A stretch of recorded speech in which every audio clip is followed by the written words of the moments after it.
বাংলাদেশের নিষিদ্ধ জঙ্গি সংগঠন আনসারুল্লাহ বাংলা টিমের সঙ্গে যোগাযোগ রেখে পশ্চিমবঙ্গ এবং মুর্শিদাবাদ জেলার বিভিন্ন জায়গায় সন্ত্রাস ছড়ানোর চেষ্টার অভিযোগে এবার রাজ্য পুলিশের এসটিএফ এবং আসাম পুলিশের এসটিএফের যৌথ অভিযানে মুর্শিদাবাদের নওদা থানার দুর্লভপুর গ্রাম থেকে সাজিবুল শেখ নামে এক যুবককে গ্রেপ্তার করা হলো। স্থানীয় সূত্রে জানা গেছে, সাজিবুলের সঙ্গে এসটিএফ বাহিনীর মুস্তাকিম মণ্ডল নামে নওদা থানার ভোলা গ্রামের আরও এক যুবককে আটক করেছে। দুই যুবককে নিয়ে ইতিমধ্যেই এসটিএফ দল মুর্শিদাবাদ ছেড়েছে বলে জানা গেছে। গত 18ই ডিসেম্বর আসাম এবং রাজ্য পুলিশের এসটিএফ বাহিনী মুর্শিদাবাদের হরিহরপাড়ার বহরান এবং নিশ্চিন্তপুর এলাকায় অভিযান চালায়।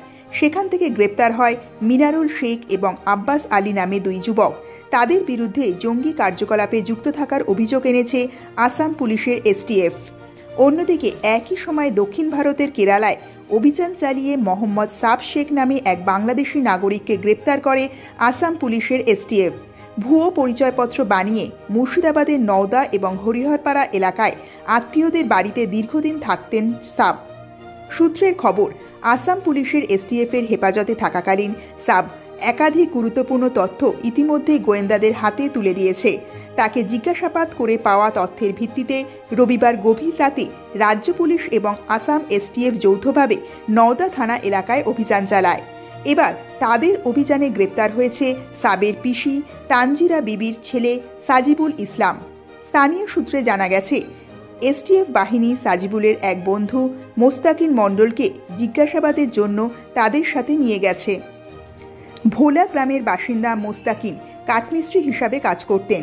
অন্যদিকে সাজিবুল মূলত রাজমিস্ত্রির কাজ করলেও অন্য কাজও করত বলে জানা গেছে।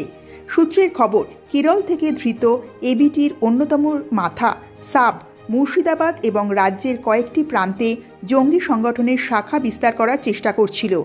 এই কাজে তার পরিবারের বেশ কয়েকজন সহায়ক হয়েছিল বলে জানা গেছে।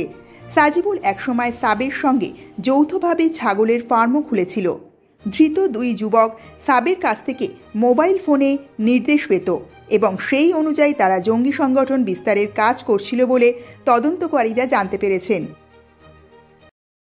আমার জামাই হয়েছে। কোথা থেকে গ্রেফতার করেছিল?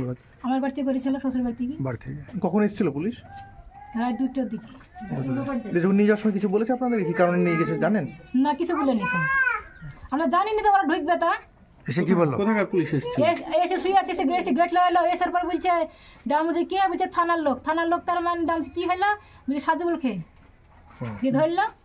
এর আমার জামাই তো জানে না, যা ধরবে কেমন নির্দোষী যে ধরবে তাদের তো সেটা সরিয়ে তো গো। আর এই তোমার উদ্দেশ্য কেন বাড়ি ঘর আমার? কোথাকার পুলিশ এসেছিল? কোতে নওদা থানার এসেছিল আর বাড়ি ঘর এসেছিল বাইরে। হ্যাঁ, তাহলে কি সাব শেখ কি ওর নাম করেছে এরকম কিছু? সাব শেখ নাম আর করেনি, নাম আর করে সাজুলের নাম করেনি। কে ওর মতো মামাই তো ভাই, ওর বাড়ি কোথায় আর বাড়ি কোথায়, ওর জন্ম মাঠে হয়েছে কেয়ার তলায়। সাজিবুলের ভাইকে তো সঙ্গে নিয়েছিল। সাজিবুলের ভাইকে সঙ্গে এসেছিল, ওকে গ্রেফতার করেনি। না, রাকিবুলকে গ্রেফতার করেনি। না, সাজিবুলকেই করেছে। হ্যাঁ, মানে ওর সঙ্গে ঘনিষ্ঠতা ছিল, বন্ধুত্ব ছিল, মানে ভাই হিসাবে? না, ভাই হিসাবে কি মেলামেশা ছিল? না, হয়তো 6 মাসের পর্যন্ত একবেলা আসতো এতে। আরেকজনের ভোলার মুস্তাকিমকে গ্রেফতার করেছে, ওনার সঙ্গে সম্পর্ক কি ছিল? ওনার সঙ্গে সম্পর্কে এমনি হয়তো উঠা বসা হতো, একটু মাছ পড়ে তাই। একসাথে কাজ করতে ওরা? কাজ মিস্ত্রি না। এবার আপনার জন্য বেড়ান, আপনাদের বন্ধু বান্ধব নাই খাবেন এরকম বন্ধু কি মনে করছে? দেখা করতো না, না দেখিনি আমাদের বাড়িতে, কোনদিন আসেনি। আমি তো চিনি না কেমন ধর রং তো। কি নাম আপনার? আমার নাম অরিজিনাল।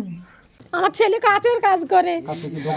কাজ না, দোকান। আমার গরিব ছেলে দোকান কিভাবে দেবে? আমার বাড়িতেই কাজ করে, যে যেখানে লাই দিয়ে আবার টুকটুকি ভাড়া করে আবার সেই জায়গায় দিয়ে আসে।